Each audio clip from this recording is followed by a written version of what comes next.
안녕하세요, 고들입니다. 오늘은 댓글에 대한 저의 생각을 한번 답해보려고 하거든요. 댓글의 내용은 4년 만난 여자친구가 있는데 결과적으로 10년지기 친구와 여자친구가 눈이 맞아서 너무 힘들다, 이런 이야기였어요. 참 이 이야기를 들으니까 어쩌면 나한테 있어서 가장 소중한 사람 2명을 잃어버린 거잖아요. 4년을 만난 여자친구, 그리고 10년지기 친구. 저도 이런 경험 있어서 그때 생각이 나더라고요. 저도 질문자님이 겪었던 경험을 했던 적이 있거든요. 물론 같은 일은 아니지만 비슷한 일이었었어요. 그래서 잠깐 제 이야기를 조금 해드릴게요. 저도 4년을 만난 여자친구가 있었어요. 저는 그 상황을 실제로 목격까지 했었거든요. 여자친구가 이사를 한다고 했었고 저는 일이 계속 바빠서 같이 방을 구하러 다녀주지 못했던 그런 상황이었어요. 그날도 제가 일이 늦게 끝났었거든요. 한 10시쯤 그때 퇴근을 했었어요. 그날 이사할 집에 청소를 하러 간다고 하길래 늦지만 그래도 끝나고 내가 가서 청소 같이 도와줄게 라고 말을 했었거든요. 그랬더니 여자친구가 괜찮다고, 혼자 하면 된다고, 걱정 말고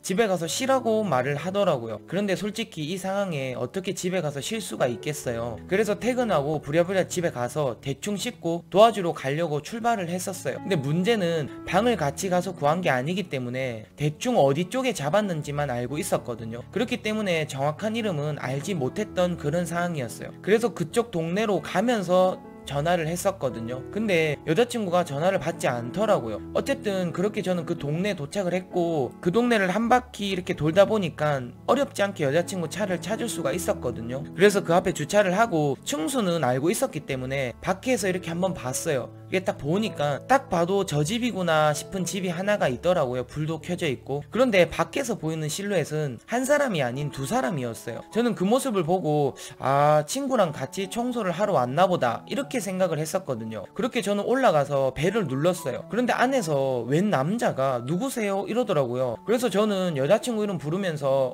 그 집 아닌가 뭐 이런 식으로 이야기를 했었거든요. 문 좀 열어달라고. 그랬더니 그 남자분이 그런 사람이 없다고 이렇게 이야기를 하는 거예요. 저는 이상하다 싶어서 다시 내려왔었고 차를 다시 봤었거든요. 그런데 여자친구 차가 확실했었어요. 그리고 다시 밖에서 아까 불이 켜져 있던 쪽으로 보니까 갑자기 문도 다 닫히고 불까지 다 꺼버린 거예요. 순간적으로 느낌이 쌓여지더라고요. 그렇잖아요, 지금 이런 상황에서 보면. 그래서 저는 차에 다시 들어가서 전화를 계속 했었죠. 근데 끝까지 전화를 안 받는 겁니다.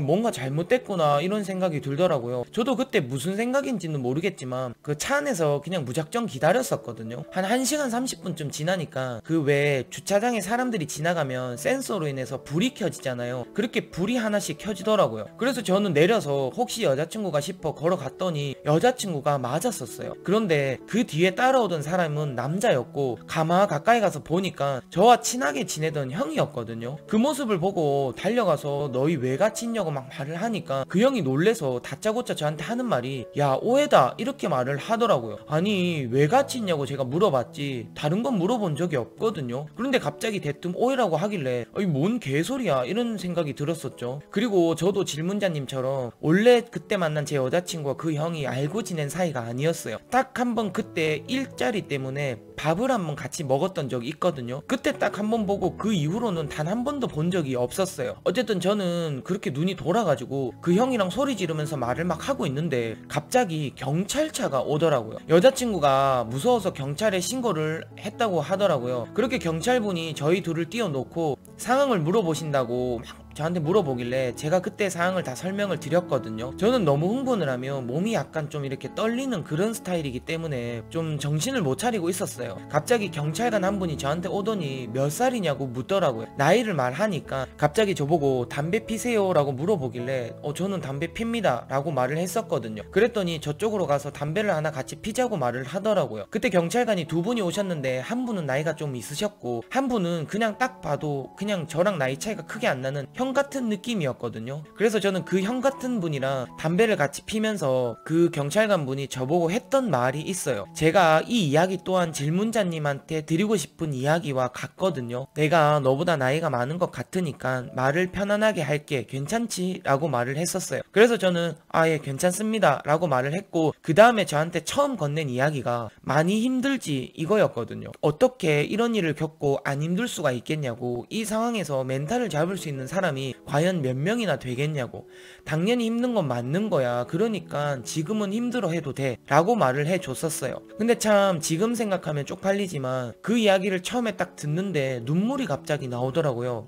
지금은 많이 힘들 거야. 그리고 그게 당연한 거고. 그러니까 많이 힘들어 해도 돼. 딱 이 말이요. 대신에 이거 하나는 꼭 알고 있었으면 좋겠다고. 너한테 어쨌든 잊지 못할 상처를 준 사람이잖아. 그러니까 지금은 힘들어 해도 되지만 너무 오래 아프지는 마. 그러면 너가 정말 지는 거야. 네가 이 일 때문에 마음 아파하고 폐인처럼 지낼 때 너의 이런 모습을 보고 정말 진심으로 마음 아파하고 걱정해줄 사람들을 생각을 한번 해봐. 그러면 많이 괜찮아지더라. 이렇게 이야기를 했었어요. 형도 결혼까지 가려고 했던 여자가 있었는데 그 여자가 결국 바람이 나서 뭐 파혼이 났다 이런 이야기까지 해주시더라고요. 그때 나도 너처럼 많이 아팠고 너무 힘들어서 폐인처럼 한동안 지냈었다고 이야기를 하더라고요. 그런데 시간이 지나고 나니까 오히려 미련도 안 남고 깨끗하게 잊어지더라. 그러니까 지금은 너한테 내가 힘내 괜찮아질 거야 라는 말은 잔인한 말이기 때문에 하지 않을게. 대신에 너무 오래 아프진 말고 얼른 정신 차리고 네 자리로 다시 돌아왔으면 좋겠어. 그래야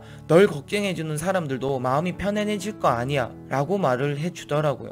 이 댓글을 읽어보니 그때 그 경찰관분이 저한테 해줬던 이야기가 생각이 딱 나더라고요. 질문자님, 제 경험상 지금 내가 이렇게 힘들고 아파하는 걸 누군가가 대신 아파해줄 사람은 없더라고요. 결국에는 내 자신이 이겨내야 되는 숙제 같은 거였거든요. 그러니까 저 또한 저한테 말해줬던 경찰관분처럼 너무 오래 아프지는 마셨으면 좋겠어요. 얼른 다시 정신 차리고 훌훌 털어버려서 얼른 제자리로 돌아오셨으면 좋겠습니다. 정말 진심이거든요. 오늘 저희 이야기는 여기가 끝입니다. 제 이야기가 정말 작은 위로라도 되었으면 좋겠네요. 어쨌든 오늘 저희 한 줄 평은 내 인연은 결국 따로 있더라 이겁니다. 안녕히 계세요.